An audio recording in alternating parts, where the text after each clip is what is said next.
वाला तो फिर तुम लोग नाम लिए तब आया, ऐसी बात तो है ही नहीं। 100 साल वाली बात कहाँ था। मुलाकात कार्यक्रम में पालीताना खार विधानसभा में है और कल फिर वहीं से बलरामपुर जिला तातापानी में बड़ा मेला लगता है मकर संक्रांति के दिन, तो उसे अटेंड करके फिर खैरागढ़ में साहू समाज के शपथ ग्रहण समारोह है उसमें जाऊंगा, उससे लौट के आऊँगा।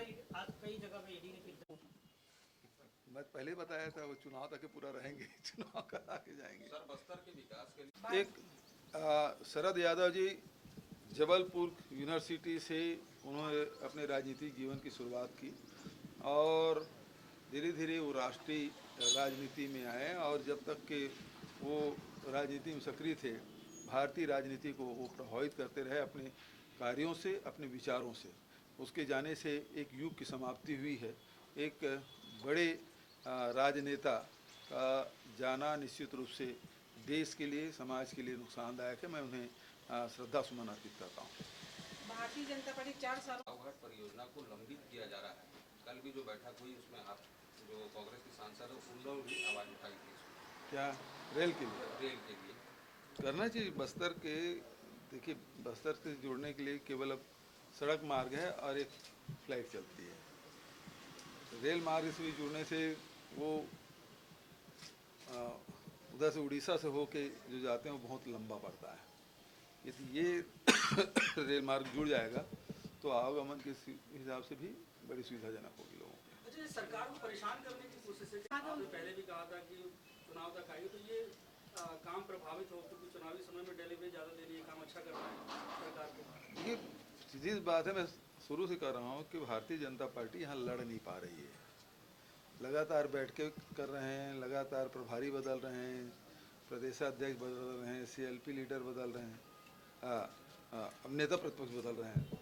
वो सब बदल के देख लिए तो एक यही हथियार है जिसके माध्यम से Bharatiya Janata party ED IT के माध्यम से लोगों के बीच में प्रचार प्रसार करना और बदनाम करना, परेशान करना, ये इनका मोटो है। और होना जाना तो कुछ नहीं है, केवल परेशान करना है।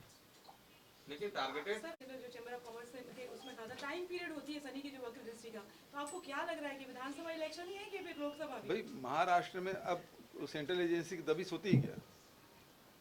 जैसे सरकार बदली वहाँ से जितने भी सेंट्रल एजेंसी है वो सब बोरिया बिस्तर बांध के निकल लिए हैं।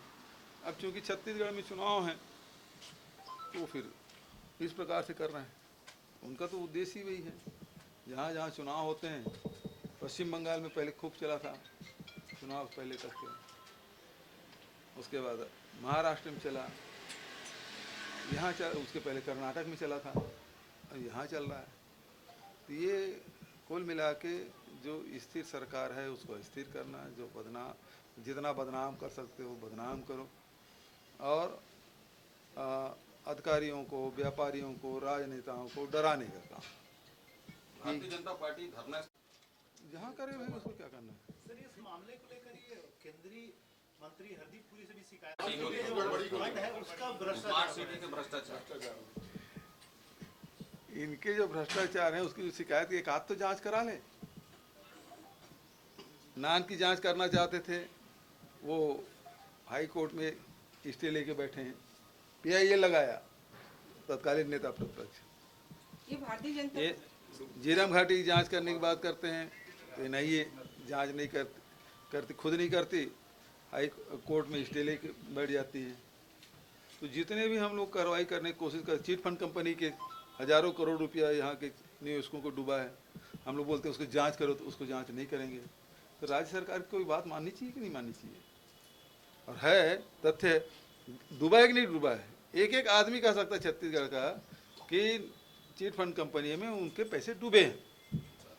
और उसको हमने कहा कि भाई हम तो वापसी कर रहे हैं, पूरे देश भर में पहली सरकार है जो चिट फंड कंपनियों के संपत्ति को कुर्क करके निवेशकों के खाते में डालने का काम कर रहे हैं। लेकिन अभी तक के हम लोग जो किए हैं वो बहुत कम किए हैं, हजारों करोड़ रुपये में है और कुछ करोड़ रुपये हम वापस कर पाए हैं। ऐसे में क्योंकि ये पैसा कहीं कहीं मनी लॉन्ड्रिंग हुआ है तो ED उसकी जांच करे, क्यों नहीं करती? तो उनका एक उद्देश्य है कि केवल एक राजनीतिक उद्देश्य के तहत उसके तहत मोटिवेटेड हैं और उसके तहत कार्रवाई कर रहे हैं। सर, बिहार के शिक्षा मंत्री ने अब उसके बारे में बहुत सारे लोग बोल रहे हैं। देखिए, कोई भी ग्रंथ है उसमें मैं विनोबा भावे जी के जो वर्षन है उसको मैं कोट करूँगा। विनोबा भावे जी ने कहा कोई भी ग्रंथ है और किसी ग्रंथ में कोई विषय दिया गया है तो उसको बहुत गहन चिंतन करके उसके जो सूक्ष्म से सूक्ष्म तत्व को ग्रहण करना चाहिए। आज दिक्कत क्या है कि हम ऊपरी ऊपरी सब बातें कहते हैं। रामायण में बहुत गुण तत्व दिया गया, तो उन गुण तत्वों को विवेचना करके हमको ग्रहण करना चाहिए। उस समय तत्कालीन जो परिस्थिति थी उसके तहत से वो रचना की गई। आज 600 650 साल हो गया रामायण की रचना की है। उसके पहले कितने रामायणों की रचना की गई है, कितने भाषाओं में रचना की गई है। तो उसमें जो मूल तत्व है, गुण तत्व है, उसको हमको लेना चाहिए, चाहे किसी भी धर्म ग्रंथ का हो। हमको उसी के जैसे लिखा गया वैसे ही मानना नहीं चाहिए, बल्कि आज की परिस्थिति में उसकी विवेचना करके उनके जो मूल तत्व है और उसमें और जो उसमें सूक्ष्म जो तत्व है उसको हमको ग्रहण करना चाहिए। ये विनोबा भावे जी ने कहा, तो वो बात सही है। और आजकल ये सोशल मीडिया और इसके माध्यम से बिल्कुल सतही तौर पे सारी विवेचनाएं की जाती है और इससे समाज का भला नहीं होता, इसमें विद्वेष ही फैलता है।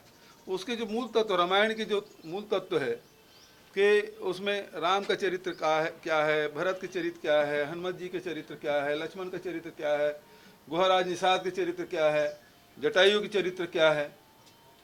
तो इन चरित्रों को, उनके जो गुण तत्व है उसको हमको आत्मसात करना चाहिए, न कि ये सरफेशियल जो बातें हैं उससे किसका भला हो रहा है। बताइए भला इस सब बातों करने से किसी भी ग्रंथ की बात हो, जो 500-600 साल पहले, 1000 साल पहले जो चीज़ें लिखी गई है, 2000 साल पहले लिखी गई, आज के समय में वो रिलेवेंट है क्या? लेकिन उस समय वही बहुत बड़ा था और आज उसमें के जो सूक्ष्म तत्व है उसको लेना चाहिए, ग्रहण करना चाहिए। ये विवादों में नहीं पड़ना चाहिए, गलत है। भारतीय जनता पार्टी 4 सालों से रावघाट परियोजना को लंबित किया जा रहा है।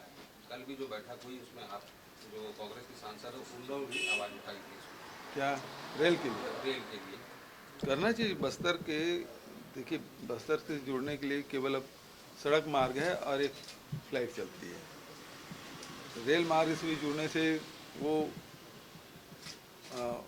उधर से उड़ीसा से होके जो जाते हैं वो बहुत लंबा पड़ता है।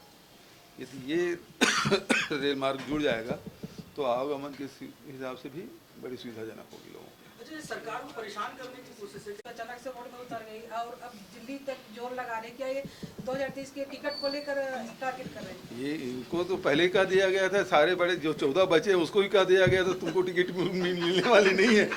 वो अपने कोई देख लो, किसी को दूसरे किसी मिलेगी।